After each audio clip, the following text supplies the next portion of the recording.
Beredar di media sosial foto yang memperlihatkan penampakan kali yang penuh busa.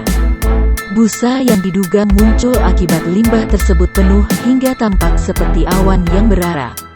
Berdasarkan penelusuran, peristiwa yang viral di Facebook itu terjadi di Kali Rasmi, Kampung Pelaukan, Desa Karangsetia, Kecamatan Karangbahagia.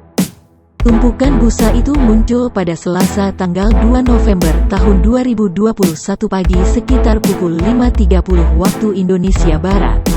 Selain berbusa, air juga terlihat hitam dan berbau.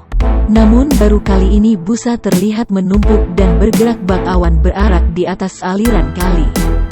Bahkan, air kali yang menjadi sumber irigasi tersebut juga membuat kulit warga mengalami gatal-gatal.